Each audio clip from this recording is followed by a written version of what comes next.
C'est un article qui a été passé par l'Europe pour que les personnes qui ont fait un contenu sur Internet à la base puissent être créditées quand c'est redirigé vers d'autres endroits. C'est quelque chose qui limite la capacité aux gens à accéder au contenu des créateurs. En soi, c'est une bonne idée à la base. Ils ont essayé de faire quelque chose pour que les artistes puissent être crédités.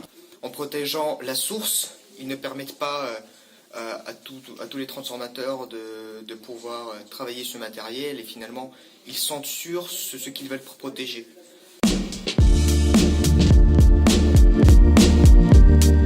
Cela ne vous aura pas échappé. L'article 13 fait rage sur Internet. Certains parlent même de censure.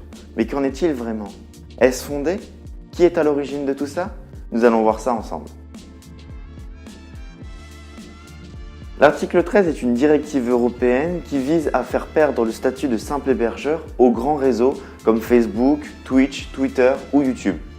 Ce statut de simple hébergeur est extrêmement important pour ces plateformes car elles ne sont en aucun cas responsables de ce qui est publié sur leur plateforme. Ainsi, via cette loi, les plateformes seront dans l'obligation de vérifier avant de publier les contenus. Elles devront en particulier vérifier s'il n'y a pas de contenu protégé afin de rémunérer les ayants droit. Et ça dérange pas mal YouTube qui, déjà avec son outil actuel Contact ID, a beaucoup de mal à repérer les musiques, qui va devoir filtrer les musiques, les vidéos, les extraits et plein d'autres contenus audiovisuels. Mais dans ce cas, pourquoi une telle polémique autour de cet article?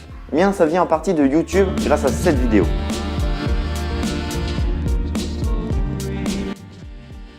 YouTube et donc Google décident de publier cette vidéo qui nous montre très clairement que notre liberté va être corrompue, que vous ne pourrez plus publier de vidéos contenant des jeux vidéo sauf si les développeurs de jeux vidéo ont donné l'accord, ou encore que vous ne pourrez plus faire de cover, ou encore que vous ne pourrez certainement plus critiquer les marques sous peine d'être bloqué. YouTube veut nous faire passer un message nous disant que c'est de la censure, mais tout cela est totalement faux. Ça a même été précisé dans l'article 13.